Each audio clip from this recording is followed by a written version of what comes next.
tous, bienvenue dans ce numéro de Version croisée. Les choses évoluent lentement depuis la mort de Chérubin Okende. Une semaine bientôt déjà, les enquêtes tant attendues ne sont toujours pas arrivées et même les services secrets qui devraient y collaborer n'ont pas encore fait de communiqué jusque-là. Entre-temps, la famille a déposé plainte et le gouvernement ne fait que dire des discours. Comment donc décrisper cet espace politique congolaise qui est de plus en plus délétère? On en parle dans ce numéro avec deux invités.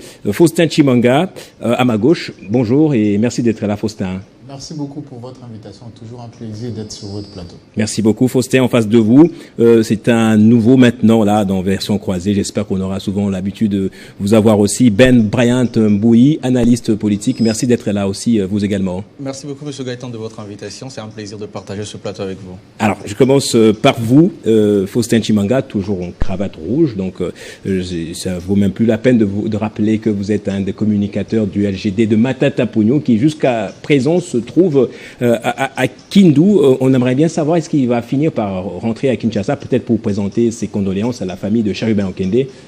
Mais vous savez, Matata Ponyo est en vacances parlementaires.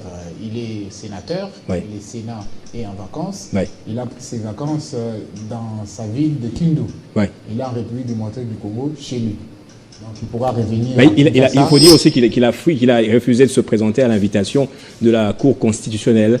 La population congolaise a refusé de le mettre en danger. Matata Ponyo était en danger avec cette invitation-là, ces mandats-là. Et l'assassinat de Chérubin Okende nous a donné raison de penser que quand on vous invite, il faut vous sécuriser. Vous comprenez que Matata Ponyo n'a pas refusé. C'est la population congolaise qui a vu qu'il y avait un danger derrière ces mandats illégaux qui a été émis, les mandats qui rabaissent la nation. Les peuples de Kindu ont vu... Ça sont le propos de votre avocat Raphaël Nyabirungu. Les propos que beaucoup de Congolais partagent. Ouais. Ils ont constaté que c'est un mandat qui rabaisse la nation. Et comme la population congolaise a estimé que son candidat, son champion était en danger, ils ont arrêté les véhicules qui voulaient sortir de sa résidence pour aller à l'aéroport. Matata était prêt à venir à Kinshasa.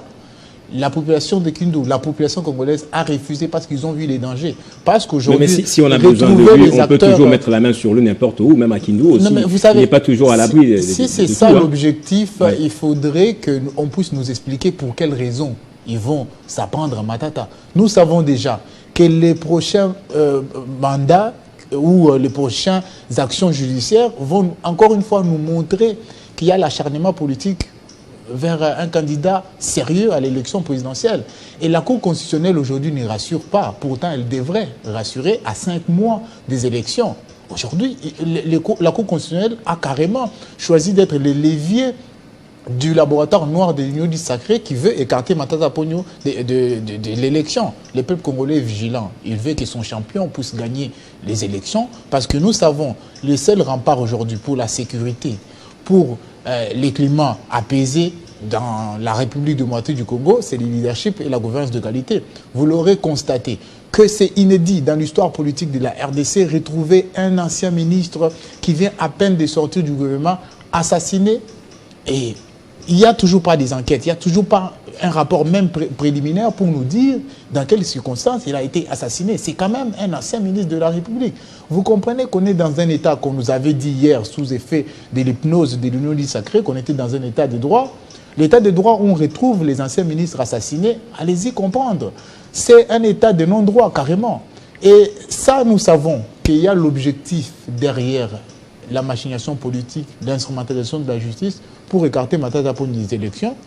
Le peuple congolais va s'opposer. Il va arrêter Matata Ponyo à chaque fois qu'il va marcher ou à chaque fois qu'il va venir à Kinshasa ou aller en Mbuji-Mayi. À chaque fois qu'il verra que Matata est en danger, le peuple va sécuriser Matata pour lui dire ne pars pas parce que nous savons que vous voulez aller en Mbuji-Mayi, mais on vous refuse le droit de citer parce que c'est votre pays, vous allez y aller, le peuple va sécuriser. Le dernier rempart pour Matata Ponyo, c'est bien donc cette population-là. C'est la population congolaise. C'est la seule population congolaise qui a la possibilité de donner la légitimité. C'est celle qui donne la légitimité, j'allais dire, à toutes les institutions. Donc, comme la population congolaise, c'est celle qui donne la légitimité à l'institution président de la République, il va protéger celui qui est considéré aujourd'hui comme étant le candidat sérieux à l'élection présidentielle. Il va les sécuriser pour qu'en décembre 2023, que nous puissions voir la vérité qui va sortir des urnes, pas le mensonge de 2018. Merci beaucoup, Faustin Tshimanga. Ben Bryant Mbouyi, analyste politique, mais également depuis un certain temps, vous militez pour votre municipalité, vous portez la voix de la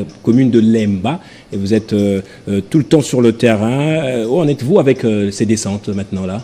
Merci Gaëtan de poser cette question. Elle est importante parce que vous l'avez compris, j'ai dit toujours que ma commune a été délaissée par ses élus, délaissée par les dirigeants de la ville. Et donc, il est important de prendre à bras le corps les questions de cette commune. Et donc, je continue avec les descentes. Les descentes, nous les faisons pratiquement chaque semaine, chaque week-end pratiquement. Mais il faut dire que chaque jour, je suis en contact. C'est pour quel but là? Les buts, c'est d'entendre, c'est d'écouter d'abord les habitants de Lemba, comme on dit. Il faut les écouter, il faut savoir le problème qu'ils rencontrent au quotidien.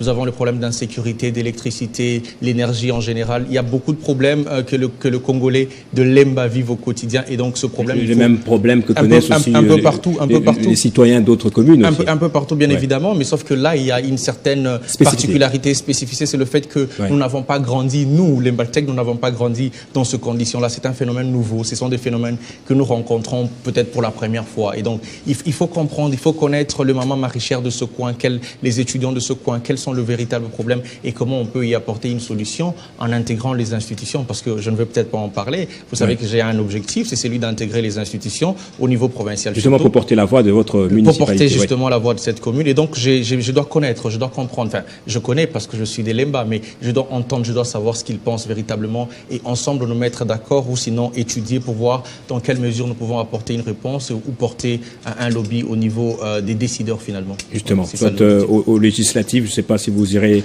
vous, c'est plutôt à la députation provinciale. Bon, ça, c'est une autre paire de manches. Je serai candidat à la députation Ben provinciale. Bryant, vous reconnaissez tout de même quand même que le climat politique actuel est crispé depuis la mort on dirait même l'assassinat de Chérubin Okende. Vous avez sorti, c'est pas un article, mais vous avez tweeté plusieurs fois et fait des posts dans lesquels j'ai pu lire entre les lignes, vous essayez de dédouaner le pouvoir en place.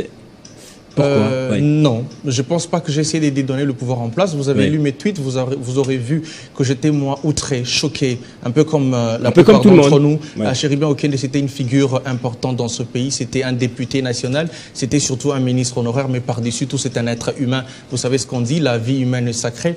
Et donc, perdre quelqu'un dans ces conditions-là, disons que c'est inhumain, mais c'est insupportable surtout. Mais alors, ce que je voulais, moi, dire, c'est que nous devons éviter la cacophonie dans laquelle nous sommes en train de nous plonger la tête en avant. Mais qui arrange justement cette cacophonie? C'est pas le gouvernement qui devrait normalement mettre en confiance tout le monde en faisant en sorte que les enquêtes débutent rapidement, en montrant du doigt peut-être quelques premières personnes suspectes. Mais toutes ces choses doivent être prises en compte. Il faut savoir qu'il y a mort d'homme. Dans ce cas, dans cette situation, il y a mort d'homme, il faut être très très prudent. Mon co-débatteur en face était en train de généraliser le cas. Vous voyez que nous sommes allés dans une sorte de théâtralisation d'un crime, au fait. On est maintenant en train d'utiliser ça comme bouclier pour dire que voilà, Matata Ponyo ne se présentera pas parce qu'à la Cour constitutionnelle, on enlève les gens au-dessus. Vous voyez, il y a une sorte de caricaturalisation de l'affaire autour du drame. C'est un drame et on devrait le prendre au sérieux parce qu'il ne faut pas oublier que derrière Chérubin Okende, il y a toute une famille, il y a une veuve, il y a des enfants qui sont restés.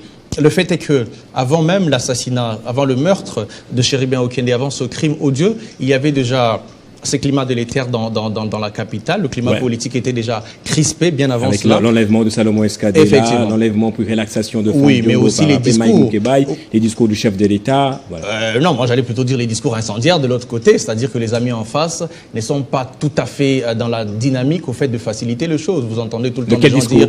Les discours où on dit par exemple que voilà, nous n'irons pas aux élections avec cette CENI-là, nous n'irons pas aux élections avec la tête de Kadima, nous n'irons pas aux élections avec ce fichier électoral, alors qu'en vrai, le calendrier électoral, il a été publié il y a maintenant 2 années et que nous sommes en train de cheminer vers le processus électoral. Mais nous constatons surtout que c'est un discours que nous avons longtemps entendu. Vous vous rappellerez qu'en 2006, c'était un peu la même chose avec l'UDPS qui s'est même absenté des élections, qui a utilisé la politique de la chaise vide. Elle n'a pas payé et donc cela devrait être l'exemple pour les autres qui pensent qu'ils ne devront pas participer aux élections. Il faut les interpeller. Oui, justement, il faut que l'on comprenne que, en fait, la politique de la chaise vide, elle ne paye pas. Mais surtout, il faut que l'on comprenne que les élections, c'est d'abord une question de Congolais. On ne peut pas se mettre à dire, voilà, telle personne ne me plaît pas, ainsi de suite. Par exemple, quand vous voyez les gens faire tout un chantage autour de l'audit du fichier électoral, qui n'est pas légal. L'audit, ce n'est pas une contrainte de la loi. L'audit, c'est simplement... Une contrainte légale, oui. Non, ce n'est pas une contrainte légale. C'est plutôt une mesure, disons ça comme ça, pour mettre tout le monde en confiance. Oui. L'audit a été fait. Il y a eu un appel, au fait, pour... Les personnes qui devraient auditer, ces personnes sont fait par des personnalités. Pourtant, l'opposition demande à ce que ce soit fait par une organisation internationale, comme c'était le cas avec Joseph Kabila. Mais vous savez, indépendante, vous savez que moi j'étais dans les rues pour réclamer aussi cet audit du fichier électoral en 2011 et même en 2018 récemment. C'est-à-dire que ce sont des choses qui n'arrivent toujours pas parce que voyez-vous, il y a de fonds qu'il faut décaisser. C'est de l'argent qu'il faut décaisser et l'argent nous n'en avons toujours pas. Et donc nous sommes en train de courir aussi derrière le temps. Lorsque vous regardez le chrono qui nous est imparti, nous devons tenir ces élections dans le délai parce que sinon certains vous diront ici qu'il faut une transition sans Tshisekedi, ce qui n'est pas du tout légal. Donc il faut que nous restons dans le délai, il faut que nous respectons les délais légaux. De cette manière, nous irons aux élections. Et donc les discours qui sont portés des part et d'autre ne facilitent pas justement les choses. Et moi, l'appel, ce que vous avez peut-être lu, c'est cet appel que je vais rééditer ici, ce que je vais reprendre ici, c'est de dire que la justice devait faire son travail. Et je salue la disponibilité, la disposition et la volonté déclarée, la volonté qui a été émise par le gouvernement, celle de dire qu'ils veulent des enquêtes au fait neutres, si vous voulez. Ils veulent même faire appel, le gouvernement veut aussi faire appel au fait à des enquêteurs internationaux. Oui. Donc voilà, ça c'est quelque chose déjà qui nous prouve ou qui me parle à moi. Ça me parle, ça veut simplement dire que autant le gouvernement qui représente l'État, bien évidemment, autant la famille politique de Chérubin Okende, celle de Ensemble pour le changement, les deux partis veulent au fait des enquêtes indépendantes. Et pour ça, il faut donc attendre que le service habilité fasse leur travail et il faut éviter d'aller dans toutes sortes de théâtralisations, toutes sortes de caricaturalisations et toutes sortes, je ne sais pas moi, de dérapages qu'il peut y avoir dans les discours parce que rendez-vous bien compte que c'est arrivé à Chérubin Okende aujourd'hui, on ne sait pas encore qui est commanditaire et qui est à la base de tout ceci. Et ça donc, traîne encore. Effectivement, c'est pour ça qu'il faut appeler le gouvernement. 6 jours après, ça traîne, il faut mettre tout le monde en confiance. Et c'est pour ça maintenant qu'il faut appeler le gouvernement, il faut appeler le gouvernement à la célérité. Je demande donc au gouvernement d'accélérer parce qu'il faut que les enquêtes véritablement puissent commencer pour éclairer et pour mettre tout le monde en confiance, comme vous l'avez dit. Et ça, c'est de la responsabilité du gouvernement. Alors, et les autres ont aussi la responsabilité. Il manque peut-être Matata Ponyo ici à Kinshasa. On a vu Moïse Katumbi démarcher seul. Il est allé à la famille de Chérubin Okende. Par la suite, il s'est rendu dans pas mal des représentations diplomatiques ici en RDC. Il a vu les Nations Unies, il a vu les Américains, il a vu les Britanniques, il a même vu les Canadiens et les Français. Ça fait voilà, beaucoup de gens. Je suis sûr qu'il va même poursuivre après ça. Matata Ponyo n'est pas là, mais on reproche à Moïse Katumbi le fait de vouloir... lui-même être à la base de cette ingérence, de consacrer cette ingérence étrangère dans les affaires congolaises, cette ingérence qu'on condamne toujours. Mais vous savez, là, il ne faudrait pas déplacer le curseur. On est tous d'accord que le gouvernement n'a pas fait confiance ou n'a pas permis aux Congolais de lui faire confiance sur beaucoup de plans. Si vous vous rappelez du dernier discours du chef de l'État, du président de la République, il a eu à s'entretenir avec sa porte-parole dans une interview qui est considérée comme du théâtre, parce qu'on a parlé du théâtre tout à l'heure. Vous allez comprendre que le chef de l'État ne fait pas confiance à la justice. Il est le garant du bon fonctionnement des institutions. Si lui déjà ne fait pas confiance à la justice, il nous dit que la justice telle qu'elle est actuellement organisée, sous son mandat, sous son quinquennat, rabaisse la nation. Donc la faute, ce n'est pas vous, c'est le président lui-même qui dit qu'il ne fait pas confiance en la justice. Quoi de plus normal que vous aussi demandiez à ce que les autres viennent intervenir. Mais vous savez que le chef de l'État est censé être celui qui est mieux informé sur les affaires de l'État. Ouais. Et si lui nous dit qu'il ne fait pas confiance à la justice, ça dit que les Congolais vont emboîter les pas, ne vont pas faire confiance à la justice. Et quelques jours après, il n'a pas dit exactement ce que vous dites. Il dit que cette justice n'est pas ce qu'elle il aurait voulu qu'elle soit, en fait. Mais ça veut dire que sous son quinquennat, il n'a pas réussi à relever la justice, il n'a pas réussi son état dit des droits. Vous comprenez? Il faut lire entre les lignes. C'est vrai qu'il y a un discours politique fait pour tenter de se dédouaner. Aujourd'hui, si on doit demander des comptes, à l'époque, on se rappelle tous, quand il y avait une souris qui tombait par terre, c'était le problème du président honoraire, Kabila. Oui. Et aujourd'hui, on a tendance à penser que le président Félix Antoine Tshisekedi Tshilombo n'est pas responsable du taux des dollars, n'est pas responsable de la situation chaotique de la sécurité, il n'est pas responsable et n'est responsable de rien. Le Ponce Pilate, c'est lui. Mais vous comprenez qu'il faudrait ne pas être dans la distraction comme l'Union dite sacrée veut tenter de nous amener à chaque fois, à chaque sujet. Tout de suite après que nous ayons appris que Cherubin Okende a été assassiné dans sa voiture, on a vu comment les communicants de l'Union dite sacrée sont montés à l'offensive avec leur communication qui avait tendance à vouloir incriminer son parti politique. Et les journalistes qui ont communiqué sur l'enlèvement, là je puis dire pour confirmer, c'est notamment M. Pinda qui est sorti dans les médias dire que les journalistes sont louches, il faut essayer d'y voir un peu plus clair avec eux. Vous comprenez là qu'ils continuent dans leur manœuvre de bouc émissarisation. Vous comprenez qu'on ne sait même plus comment qualifier l'Union dite sacrée aujourd'hui. Les peuples entendent les élections. C'est comme ça qu'ils veulent voter les personnes qui incarnent réellement les valeurs pouvant permettre à ce que les pays puissent se relever et que le climat politique puisse être décrispé. Il y a avant 2018, avant les élections de 2018, vous allez vous rappeler, on est carrément dans la même configuration. On voulait la décrispation. Aujourd'hui, on se retrouve, Franck Diongo est arrêté sous le régime de Félix Antoine Tshisekedi Tshilombo. Donc, on ne pouvait même pas imaginer que ça pouvait être possible de la part du parti politique qui a fait 37 ans à l'opposition, qui a décrié ce qu'on voit, et ils ont même appris et ils appliquent pire qu'à l'époque. Vous comprenez? Il ne faudrait pas qu'on puisse mener des discours pour dire les opposants ne sont pas prêts pour les élections. Les opposants sont prêts pour aller aux élections. Les opposants veulent décrisper la situation. Les opposants ont proposé plusieurs solutions pour pouvoir aller aux élections d'une manière assez, avec des élections crédibles. Oui. On a demandé l'audit du fichier électoral. L'audit qu'on nous vend, qu'on a fait, a été fait en 5 jours. Pendant que l'audit interne de la CENI a été fait en 20 jours. Et dans les 5 jours, notre parti politique, le SGD, était invité à ces assises-là pour aller voir comment le fichier va être audité. Et vous imaginez que ce qu'on nous a présenté comme étant des experts en audit ne nous ont même pas donné des termes de référence de l'audit. Et ceux qui savent... Le contrat. Voilà. On ne nous a même pas présenté. On se retrouve, le représentant du LGD se retrouve face aux auditeurs qui sont censés savoir et connaître leur travail. Ils nous disent, bon, en fait, on n'a pas de termes de référence. Vous pouvez nous communiquer vos mails, on va vous envoyer. Et on n'a jamais reçu, les partis politiques n'ont jamais reçu les termes de référence de cet audit-là. Et au finish, on nous dit que l'audit a été fait. Vous comprenez que c'est tout ça qui est comme élément qui nous permet parce que nous puissions être en confiance et face au gouvernement et par rapport à ce que la CENI nous présente. Est-ce que les discours que tiennent présentement les membres du gouvernement, il y a le ministre de la Communication il est revenu longuement et à plusieurs reprises sur ce sujet. Il y a Nicolas Kazadi récemment qui a dit « À qui profite le crime? Mouzé Laurent Désiré Kabila avait été tué par ses compagnons. » Est-ce que ces discours tendent à décrisper un peu cette situation politique déjà Vous tendue? Comprenez qu'on a tendance à penser que quand vous gouvernez, vous êtes à la fois gouvernant et opposant. Ça, c'est un discours que peut-être un opposant pourrait tenir. Que devrait être la position ou les positions des membres du gouvernement? Les membres du gouvernement devraient se comporter en dirigeant. Oui. Et aujourd'hui, on voit qu'ils sont en train de fuir les responsabilités qui sont censées être redevables face à la population. Et 5 jours aujourd'hui depuis l'assassinat de Cherubin Okende, même pas une communication sérieuse de ceux qui sont censés contrôler ou suivre l'assassinat. Parce qu'on ne peut même pas parler des enquêtes, parce qu'on est sûr que ça ne s'est fait même pas.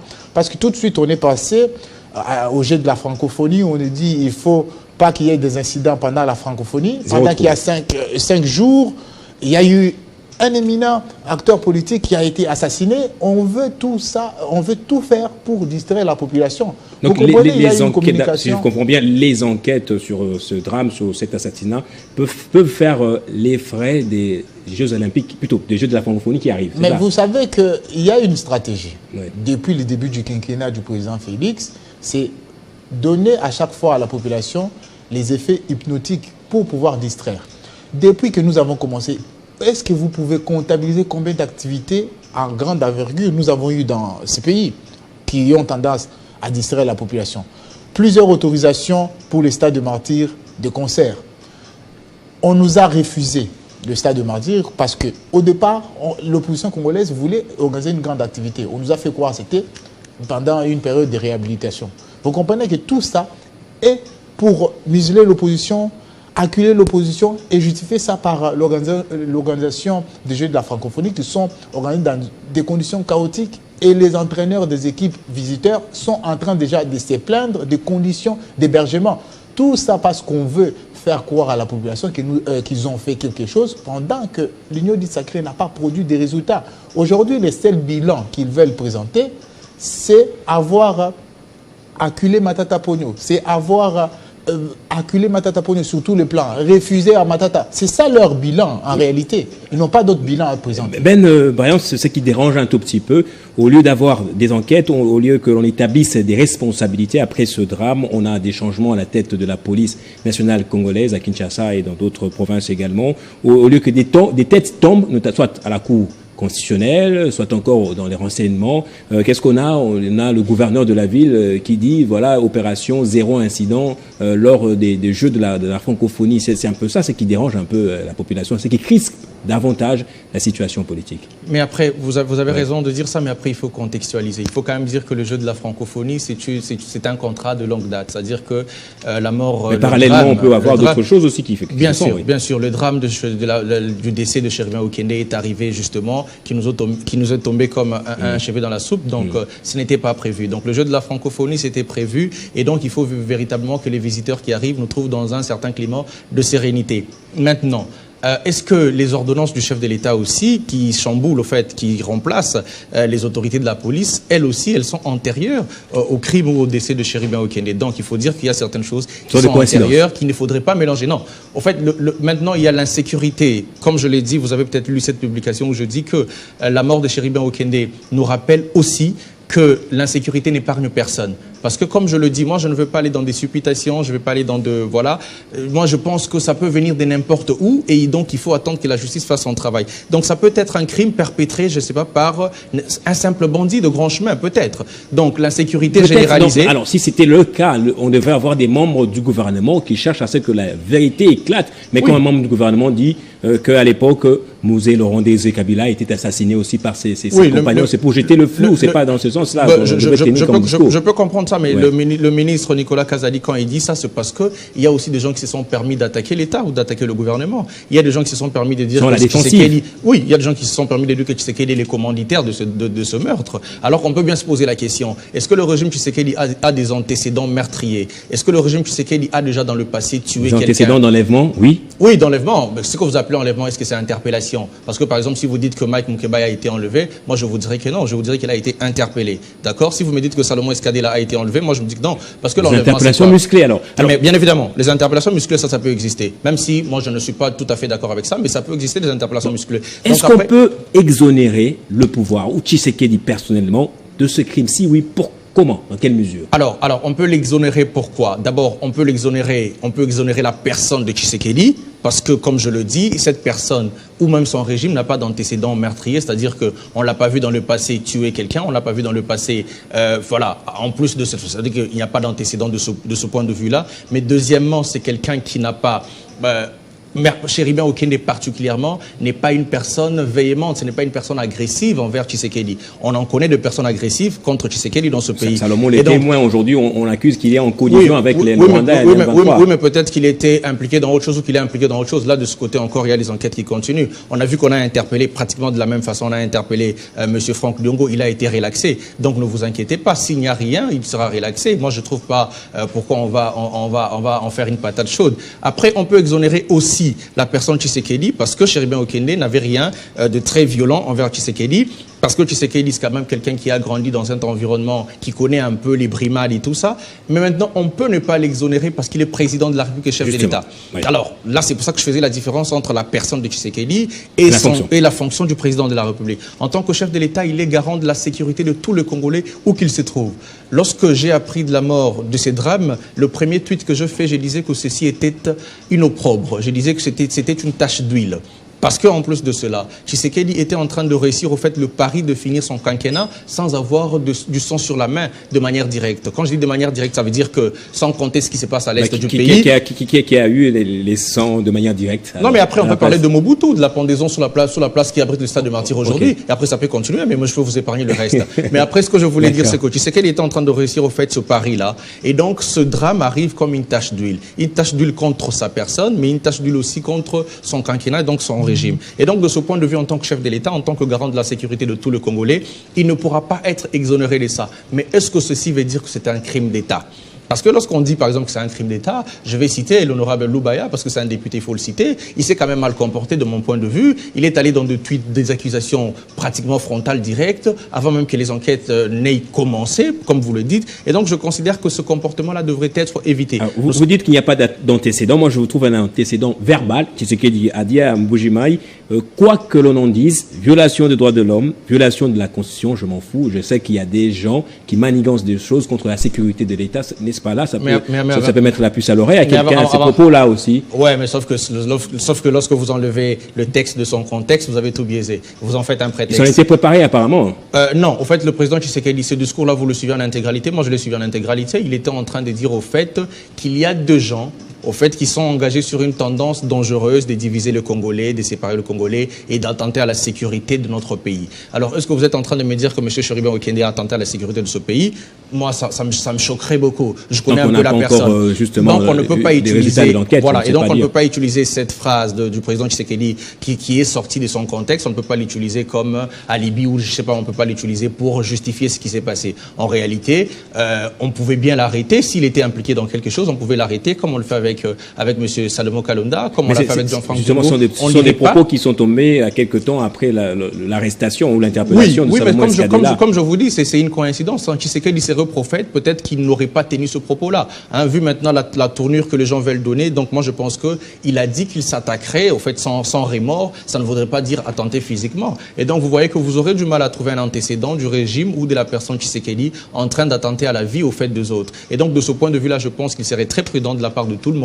Et surtout, il serait très bienvenu que nous soyons calmes, que nous attendions les enquêtes, même si, comme mon co-débatteur essaie de le dire, qu'on ne fait pas confiance à notre justice. C'est vrai, mais Tshisekedi ne l'a pas dit comme ça. Vous avez eu raison de rectifier un peu. Tshisekedi disait justement que la justice n'a pas atteint le niveau que lui voulait donner à cette justice. Justement parce que c'est des années, au fait. Les juges, le magistrat, toutes ces personnes, elles ont étudié, elles ont été formées. C'est des années comme ça. Ils sont accommodés à un certain système et il faut changer tout ça. Et nous tous, en tant que Congolais, nous devons être investis pour changer tout cela. Mais le bon côté dans tout ça, ce que Tshisekedi et son gouvernement ont été le premier à dire qu'ils font appel à des enquêteurs internationaux. Et donc, ça peut peut-être mettre en confiance tout le monde, y compris moi qui est très peiné par la mort de Cherubin Okende. Ça peut nous mettre en confiance de penser qu'à côté de notre justice, il y aura aussi des enquêteurs internationaux. Peut-être l'opposition demandera à la place des enquêteurs individus, des enquêteurs institutions indépendantes, comme c'est le cas avec l'audit du fichier électoral.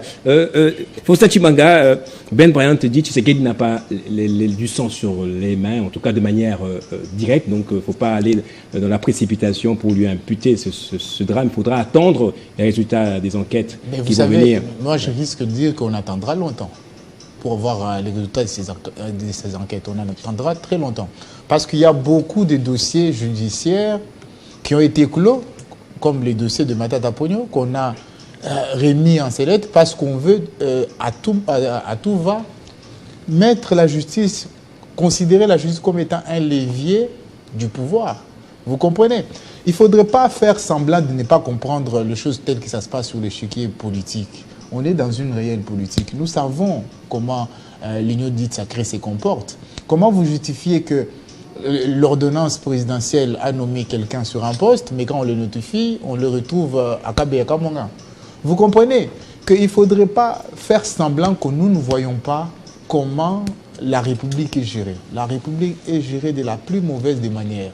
Et je pense que le président Tshisekedi devrait avoir le courage de dire aux Congolais, j'ai échoué sur l'axe principal de mon projet de société, la justice.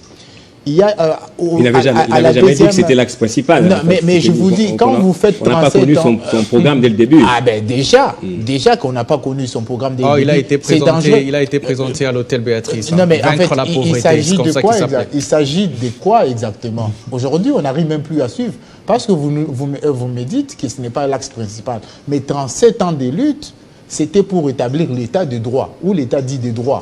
Vous comprenez? Quinquennat passé, donc sur les 37 ans, on n'a pas appris comment appliquer l'état de droit pour permettre à ce que dans les 5 ans, on puisse avoir les résultats intéressants. Si déjà, sur cet axe-là, il nous dit qu'il a échoué, parce que c'est comme ça qu'il voulait que les Congolais le comprennent, il a échoué sur l'état de droit. Et s'il a joué sur l'état de droit, 37 ans de lutte pour mettre en place l'état de droit, il a échoué sur ces points-là, l'axe principal de son quinquennat et de la lutte de l'UDPS. Ça veut dire qu'il a échoué son quinquennat. Donc il ne faudrait pas faire de mathématiques pour voir qu'il va échouer aux élections en 2023. Vous comprenez que tout le monde qui communique pour l'Union dite sacrée, ils peuvent faire les efforts pour pouvoir convaincre la population. Ils ne pourront pas convaincre la population avec un taux de dollar à 27 000. Vous comprenez? Ils ne pourront pas convaincre la population avec les trous même devant les bureaux du gouverneur. Ils ne pourront pas convaincre la population avec l'insécurité à l'est et dans nos rues de Kinshasa.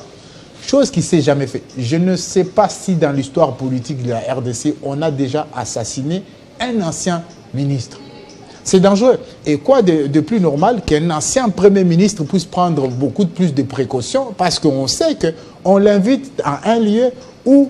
Alors, je vous pose la question que j'ai posée à Ben Bryant d'une autre manière.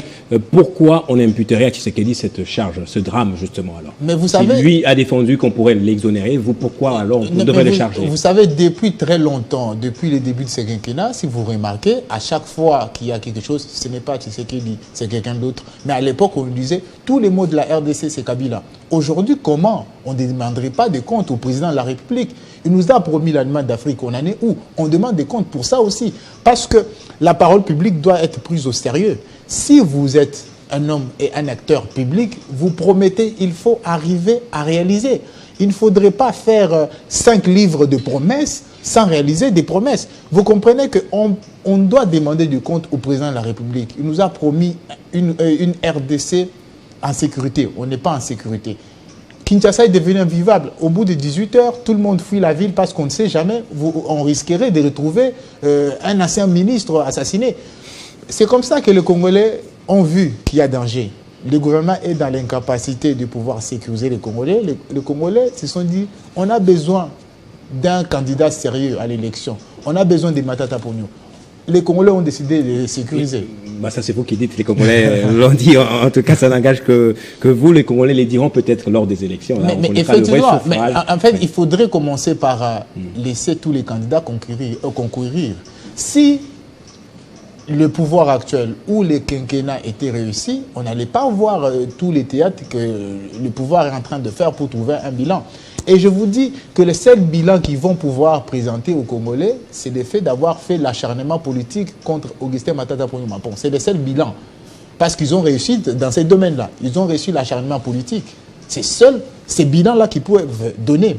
Ils ont réussi à faire en sorte que les Sénats puissent être instrumentalisés pour enlever les immunités dans la plus grande escroquerie judiciaire. Ils ont réussi à faire en sorte que, malgré que le dossier Boukangalonzo ait été clos, que les procureurs de la Cour constitutionnelle puissent encore réveiller les dossiers dans les tiroirs où devaient être normalement. Ils ont réussi. C'est le seul bilan qu'ils peuvent présenter aux Congolais.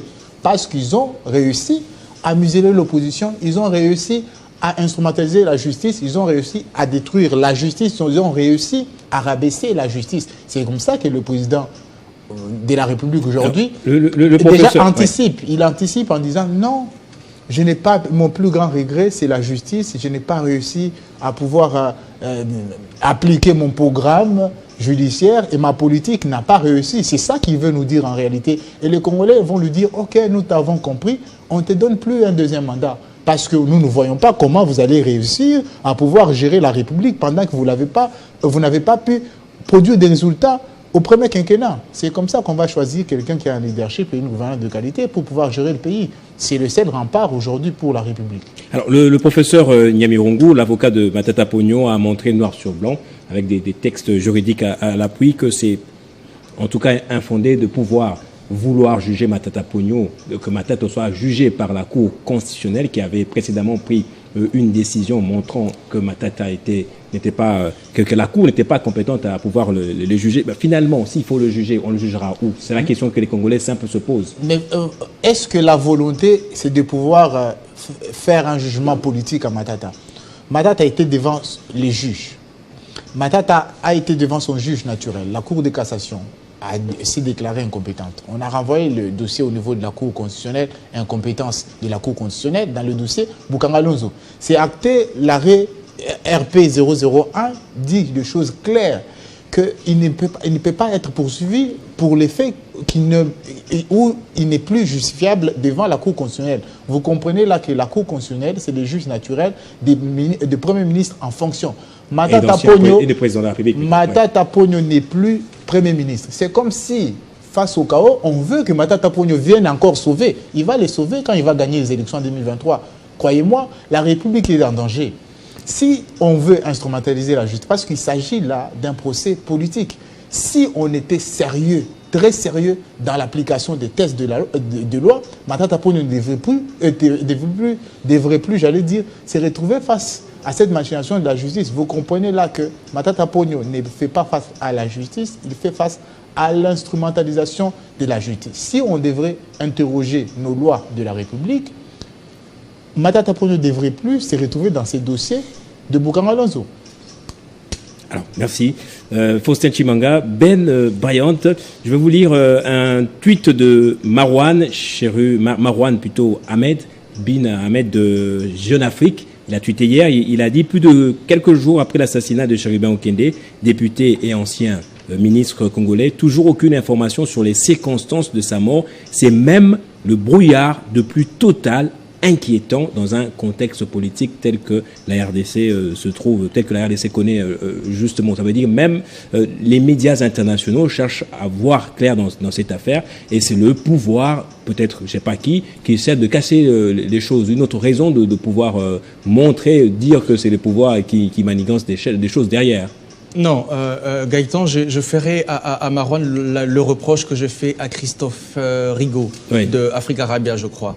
Eux, ils n'ont perdu personne. Eux, ils n'ont perdu personne. Nous avons perdu un député. Nous avons perdu un ancien ministre, d'accord, qui nous laisse le deuil, et même les autres qui nous laissent faire notre deuil tranquillement, mais surtout qui nous laissent, nous, exiger la lumière sur cette question. Il y a une affaire que je ne veux pas lier les deux, mais je vais quand même évoquer le cas de Naël, le jeune qui a été tué en France. C'était bien avant Cherubin Okende. Aujourd'hui, vous voyez que même en France, les enquêtes se poursuivent. Même le policier qui a tiré, il a été mis de côté simplement, et les enquêtes se poursuivent. Il a été mis en détention. Oui, appréhendé, parce que lui, on le connaît, le connaît, mais le fossoyeur de Cherubin Okende, on ne le connaît pas. On ne l'a pas appréhendé, mais vous savez par exemple que votre collègue, je ne sais pas moi comment, votre confrère Peter Tchani a été convoqué par la police aujourd'hui pour qu'on l'écoute. Parce qu'il était le premier à relayer l'information selon laquelle M. Cherubin Okende a été enlevé dans le local ou, disons, dans l'enceinte de la Cour constitutionnelle. Et ça, c'est suivant justement la version des faits présentée par les communicants, par les communicants de quelqu'un qui a relevé tout à l'heure, Faustin Chimanga, par les communicants de l'UDPS. C'est pas tout à fait vrai. Ce sont les premières personnes à avoir donné ces faits de la sorte. Ce sont les premières personnes à avoir épinglé ça, pour deux raisons simplement. La première raison, c'est que lorsque, déjà, on n'est pas certain, voilà, on n'est même pas sûr. Il n'y a aucune preuve au jour d'aujourd'hui que Cherubin Okende était bel et bien dans la cour dans l'enceinte de la Cour constitutionnelle. Ça, c'est un fait. Pourquoi Cherubin Okende, député national de son État, ancien ministre, pourquoi il se déplacerait avec sa voiture jusqu'à la Cour constitutionnelle s'il n'a pas les intentions de se présenter lui-même pour déposer la correspondance? Il pouvait bien envoyer son collaborateur avec un taxi, avec un chauffeur. Je suppose qu'il n'avait pas qu'une seule voiture. Il a une voiture dont les vitres sont teintées, c'est normal. Il peut se retrouver là et rester camouflé. Mais moi, j'ai envie de comprendre. L'intention, c'était laquelle en allant jusqu'à la Cour constitutionnelle s'il n'avait pas l'intention d'aller jusqu'au bout, c'est-à-dire que jusqu'à se présenter lui-même? Pourquoi il faut qu'il amène son collaborateur en voiture, mais qu'il reste au parking? Et au jour d'aujourd'hui, avec ce qu'on connaît, vous savez, vous avez parlé de l'interpellation brutale de Salomon Kalonda, de Mike Mukebai et même de Franck Diongo récemment. Vous savez qu'il y a des images pour tout ce cas. Et au jour d'aujourd'hui, 5 jours plus tard, aucun Congolais, aucun Quinois n'a filmé. Ça veut dire encore une fois qu'il voulait ne pas être vu par les autres. Non, c'est pas ce que ça veut dire pour moi. Ça veut simplement dire que s'il y a un commando comme on nous a fait croire qu'il y avait un commando, s'il y a un commando qui fait éruption dans l'enceinte de la Cour constitutionnelle, au moins un curieux aurait filmé. On aurait au moins une image, ne serait-ce qu'une photo. On sait comment ça fonctionne aujourd'hui au Congo. On a les images. L'enceinte de la Cour constitutionnelle, c'est pas comme l'aéroport de Ndjili, par exemple. Justement, l'aéroport de Ndjili est militarisé. C'est pas comme Villery où on a pris et Fangdioro, il y a beaucoup de curieux. Non, mais l'aéroport de Ndjili est même militarisé. Ça veut dire qu'il y a très peu de gens même qui voyagent. On a vu les gens qui ont filmé étaient dans des véhicules taxis qui ramènent les gens ça pouvait être pareil. Ça pouvait être pareil pour le cas de M. Okende. Il pouvait y avoir une image. Donc, ce que je voulais dire, je ne vais pas rentrer dans la polémique, mais ce que je voulais dire, c'est qu'au jour d'aujourd'hui, on n'a pas la preuve que M. Cherubin Okende était bel et bien dans l'enceinte de la Cour constitutionnelle. Et son collaborateur a fait un témoignage, lui qui savait que son VIP, comme on dit, son chef avait disparu, il a fait un témoignage qu'il pouvait réserver la primeur aux enquêteurs ou à la justice. Il a fait ce témoignage dans un média, c'est sa liberté. Maintenant, aujourd'hui, on est en droit. Parce qu'il s'agissait que d'un enlèvement. D'un enlèvement, oui. Mais après, maintenant, on essaie de comprendre à quel moment la correspondance a été déposée. Parce que s'il dit que la correspondance, l'accusé de réception est arrivé à 16h10 ou 16h02, et qu'on ait déjà alerté 30 minutes avant que Cherubin Okende a été enlevé, la justice veut comprendre. On ne va pas arrêter votre confrère, tranquillisez-vous. On veut simplement comprendre parce que c'est une enquête, il y a mort d'homme. Et donc, il faut que ça chemine. Donc, pour le cas de Nayel, il y a une enquête qui continue. On est dans le calme le plus total. Et ça veut dire qu'il n'y a pas de caméras de surveillance tout autour de la Cour constitutionnelle, par exemple. Il n'y en a pas. Par exemple, c'est une question qu'on... On devrait commencer par là. On devrait commencer par là. Là où la voiture a été retrouvée aussi, je suppose que c'est aux alentours de la Cohydro, je ne sais pas moi, Sona Hydroc, il pouvait y avoir des caméras de surveillance. Toutes ces questions doivent être posées justement. Mais regardez, nous sommes dans un flou artistique qui n'est entretenu aujourd'hui par personne de mon point de vue. Parce que le flou relève au fait de la circonstance de la mort de Cherubin Okende. Moi, je suis en contact avec certains proches de Cherubin Okende, des personnes que je ne vais pas citer. On a comme l'impression que les enquêteurs congolais suivent un peu, je dirais... Le bruit des réseaux sociaux, vous voulez dire ? Le bruit des réseaux sociaux, voilà. Bon, c'est toujours possible. Hein. Dans ce genre de cas, toute piste est bonne à prendre. Hein. Mais même si quand c'est à l'avantage du pouvoir, ça c'est bon pour eux. Je ne sais pas si c'est vraiment l'avantage du pouvoir. Je ne sais pas pourquoi on dit ça. Parce qu'on commence par les journalistes, pourtant. Oui, mais parce que ce sont eux qui ont relayé le fait. On veut comprendre à quel moment, on veut voir son téléphone. À quel moment vous avez passé cet appel avec ses collaborateurs. Il vous a appelé pour la première fois à quelle heure? Parce que lui, il a déposé la correspondance à 16h. Lui qui est un garde du corps. Il est où le garde du corps d'abord, c'est ça? Il est interpellé. Je crois qu'il est entre les mains de la justice aussi. Hein, il est interpellé parce que, bien évidemment, les enquêtes doivent continuer. Pour une autre chose, c'est que lui, c'est un garde du corps, il est armé. Et on sait très bien que lorsque vous allez dans un bâtiment public, vous êtes garde du corps, votre arme est légale. C'est-à-dire qu'on sait qu'il est armé. Ce qu'il fait, c'est qu'il doit consigner son arme au corps de garde. Lui, il aurait laissé son arme dans la voiture de Cherubin Okende. Ça pose problème. Hein. Ces gars-là, c'est un garde du corps, c'est-à-dire qu'il est de la sécurité. Il connaît les consignes. Ça pose véritablement de problème. On sait très bien, Monsieur Gaëtan, vous fréquentez des salons UP. Vous savez très bien que le garde du corps, il ne laisse que très peu d'espace à l'air VIP. C'est-à-dire qu'il ne le lâche que dans des cas d'extrême urgence. Pourquoi ce monsieur aurait lâché... Il peut descendre de la voiture, faire une course, notamment aller imprimer quelque chose. Et oui, mais ça serait une faute. Ça serait une faute. Mais moi, je me dis que les enquêtes doivent continuer. Donc, c'est pour cette raison-là que moi, je pense que, même si vous avez raison de dire que ça traîne, parce qu'on peut comprendre notre envie de justice. Moi, je suis parmi les premiers qui ont envie de comprendre. Je le disais dans une publication, Cherubin Okende m'inspirait beaucoup par son intelligence et aussi par le côté modéré. Cette personne-là, c'est une valeur sûre de la politique congolaise. On n'en a pas beaucoup de gens qui peuvent, dans des situations extrêmes comme celle-ci, appeler au calme. Vous voyez bien que la politique congolaise manque des intelligences comme Cherubin Okende. Si vous voulez que je finisse avec une petite incise, une toute petite incise, je ne suis pas venu sur ce plateau pour parler des individus, mais je vois très bien que le cas de Cherubin Okende nous amène très souvent sur le cas de Matata Mponyo qui a été convoqué par la justice. La justice est en train de faire son travail. Vous nous parlez d'un état de droit que Tshisekedi aurait échoué d'installer. Est-ce que vous pensez que c'est un raccordement qui doit avoir lieu? C'est un raccordement frauduleux. C'est un raccordement qui ne devrait pas du tout avoir lieu. Les deux choses ne sont pas du tout liées. Il faut vraiment éviter, parce que Cherubin Okende a été convoqué à la Cour constitutionnelle. Il a été invité officiellement, ça il faut le mentionner, l'invitation a été publique pour compléter sa déclaration sur le patrimoine. Pourquoi c'est seulement Cherubin Okende qu'on a invité pour qu'il vienne faire sa déclaration de patrimoine après qu'il est sorti du gouvernement? Pourquoi c'est seulement lui? La Cour a dit qu'on avait convié également les autres, mais l'un d'eux a dit n'avoir jamais reçu l'invitation de la Cour. Peut-être parce qu'il n'est jamais allé chercher l'invitation de la Cour, peut-être parce que la correspondance n'est jamais arrivée. Moi, je ne veux pas rentrer dans cette polémique. Est-il que tout membre du gouvernement Et ça, ça doit être connu. Matata Ponyo, qui a été chef du gouvernement, il doit le dire forcément aux membres de son parti, parce qu'il s'agit là de la bonne gouvernance. Tout membre du gouvernement qui rentre, il fait la déclaration du patrimoine. Et lorsque vous sortez, vous faites la déclaration du patrimoine. Et s'il y a des éléments qui manquent, on vous convoque pour que vous complétez les éléments. C'est simplement de ça qu'il s'agit. On va terminer, je vais commencer par vous, mais on pourra terminer rapidement aussi par vous, parce que le temps déjà est presque à la fin. Quels sont les premiers signes, les premiers actes que le gouvernement devrait poser, qui normalement devrait aussi amener à une certaine décrispation dans cette affaire? Mais vous savez, le premier acte, ça devrait de ne pas chercher à travailler l'opinion publique, mais chercher réellement la vérité. Vous comprenez là, et par la communication de mon co-débatteur, qui est visiblement proche de l'Union des Sacrés, vous comprendrez qu'il y a souci de gérer l'opinion publique, il y a souci de pouvoir passer à autre chose tout de suite, après ces drames, que chercher réellement la vérité autour de l'assassinat. On parle de l'assassinat. Et si le gouvernement veut passer tout de suite aux activités de la francophonie, c'est parce qu'il y aura la lumière fixée sur la francophonie, on pourra oublier l'effet assassinat de Cherubin Okende.